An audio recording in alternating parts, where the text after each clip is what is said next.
What up, YouTube? I just kind of wanted to go a little bit into something I talked about in my last video. Really meant to go a little bit more in depth about this, but really forgot. Just to be honest, I was just got a little bit sidetracked about the fight itself. Couldn't help it because I'm a boxing fan. Anyways, what I wanted to go into was when I said that it was the cost of doing business. Anybody who has ever owned a business, has been involved in business, knows that to run a business it costs money. You got to spend money to make money, and that's just reality. I mean, even if you don't own a business, you got to spend money to make money. If you got to put gas in your car, which costs you money to get to work and make more money.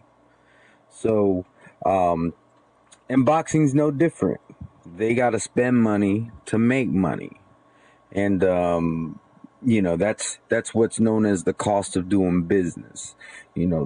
The boxers have to pay the promoter, the promoters get a cut, their trainers get a cut, their managers get a cut, Uncle Sam gets a cut, which that's not really cost of doing business. That really falls under just taxes.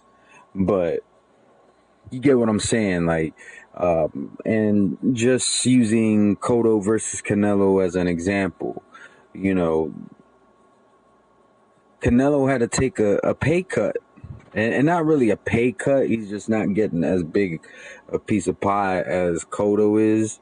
And Cotto being the A side, he can do that, and I'm not really a big fan of the whole A side, B side.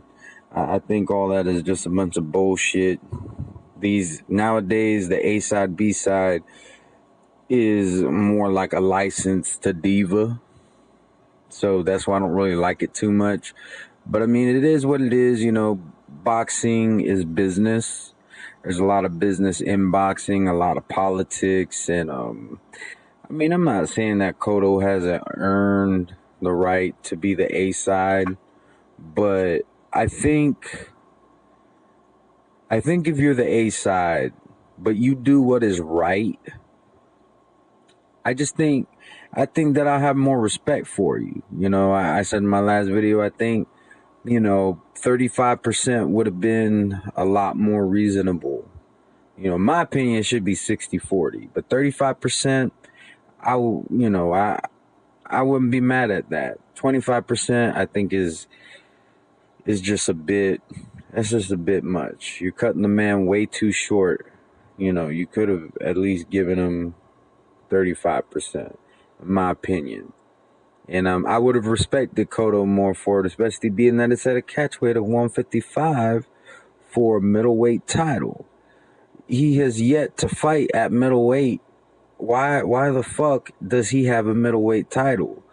When he told Max Kellerman, "Am I a true middleweight?" If I was Max Kellerman, I would have felt like, you know what, you're right. So I'm going to take this belt. We're going to figure out what to do with it, because you're not a true middleweight. You shouldn't be holding a middleweight strap. I'm sure as a interviewer, not allowed to do that. That's why I stay in my lane, and Max Kellerman does what he does. But anyways, that's besides the point.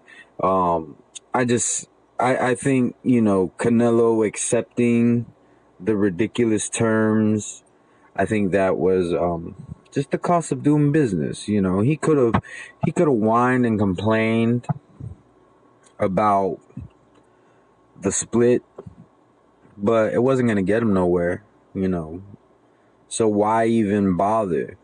So I have respect for Canelo for that. And this is a fight that I'm having a hard time picking somebody to win. You got the older, smarter boxer going up against the younger, faster, I would say slightly more powerful. Now I'm not saying that Cotto is not powerful. The man can crack, but I just think Canelo can crack more. That's just my opinion. We really won't know until we actually see them in the ring. But as for the business aspect, I mean, I think that's all it is. It's the cost of doing business. He's not getting as big a cut as he knows he should be getting. I mean, he's going to be taking punches just like Cotto is. So, but in the end, it's like I said, if he can get, especially if he believes in himself, if it's like, well, yeah, I'm only going to make $10 million on this fight, but after I beat him, I can make up for it on my title defenses, which if he's going to end up fighting Triple G, my opinion, I mean, I know a lot of people are saying Triple G's overhyped and all this stuff. Bottom line is, when you have a fighter who hasn't truly been tested, you're right, you don't really know what he's going to do against somebody who can throw back. But what if it turns out that he really is as good as people think he is? What if he really isn't overhyped? Because that's the thing. Just because he's knocked out a bunch of what are considered to be bums, which there's actually a couple names in there he's not getting the proper credit for. But, I mean, what if he goes in there against Lemieux and knocks him out within 3 rounds? What if he goes up against Cotto or Canelo and knocks him out within 5 rounds? You know what I'm saying? Then is he an overhyped job at that point? No.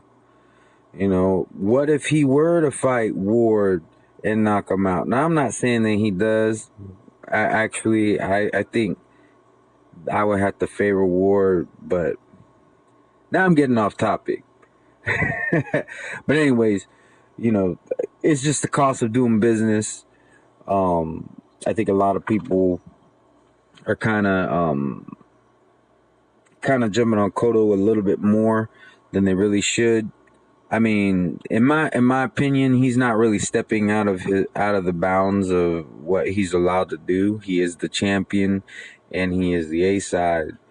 But I do think that if you do hold that leverage, but you don't abuse it, you're like, you know what? I respect my opponent. I'm going to give him 30%, or I mean 35%, 40%, 45%. He would have given Canelo 45%. I would have had a whole new respect for Cotto. Just because, I have respect for dudes that, that just do the right thing, even though it doesn't favor them. You know what I'm saying? Canelo got a daughter. It's not like he doesn't have a family to take care of. Granted, Cotto's family's bigger, at least what I know of. So I think he does have more mouths to feed. I mean, I'm not mad at Cotto. He's getting the most bang for his buck, or the most buck for his bang, I should say, because he's going to be in the ring banging, and he's going to be getting a lot of bucks for it. But, so I'm not mad at it. I think that, in the end, he's just doing what he feels is best for his family, and really, you can't knock a man for that. I just think that I would respect him more, if he would have said, look, Canelo gets 40%, I would have had more respect for him for that.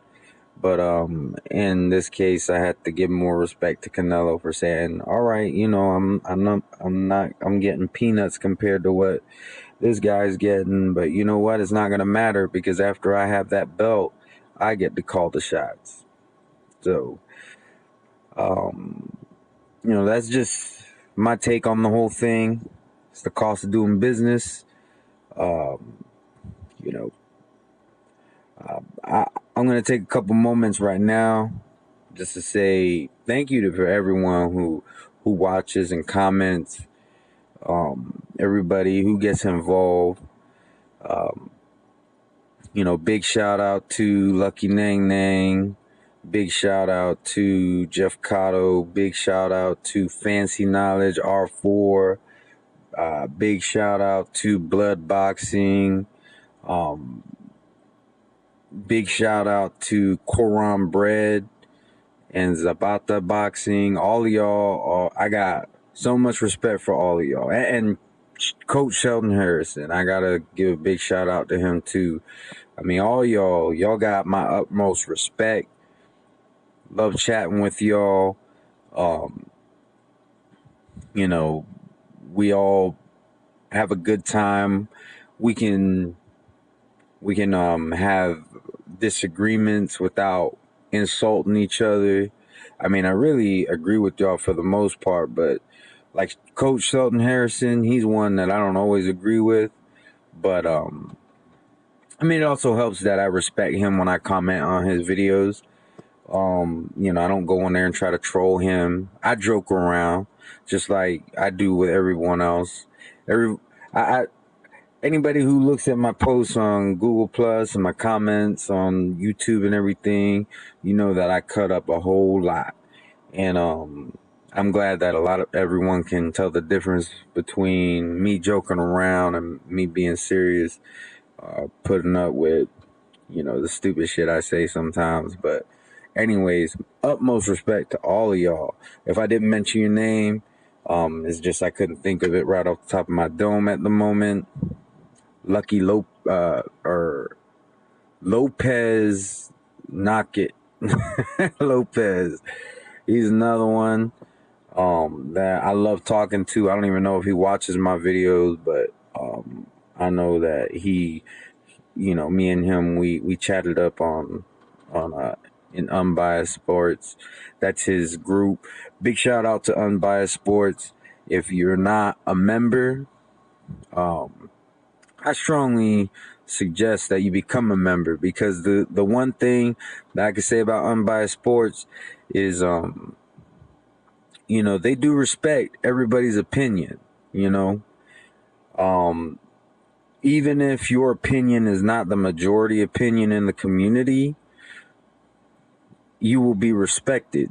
And that's what I like about it. I like that somebody can voice their opinion there.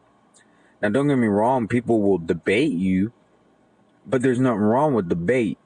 And but yeah, if you're not a member of Unbiased Sports, you should definitely just take a look at the community. It's a great community. It's a loving community. It's a community that you could definitely rock with. Like I said, and the other thing is, they don't tolerate racism whatsoever.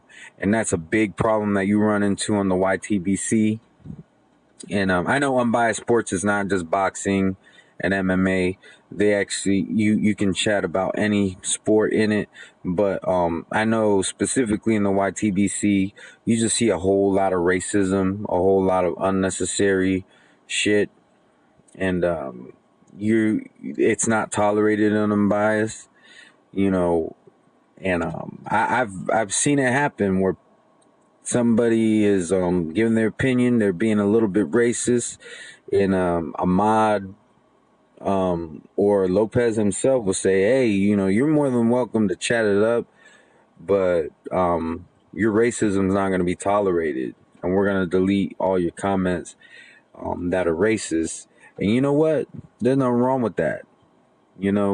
If you don't stand for something, you're going to fall for anything. And I like that Unbiased Sports stands very strongly against racism. I myself cannot stand racism. Once again, getting way off topic. But anyways, shout out to everybody. Shout out to Unbiased Sports. If you're not a member, you're watching this video, strongly suggest that you check it out. I think you'll like it. Please join. And everybody have a wonderful day.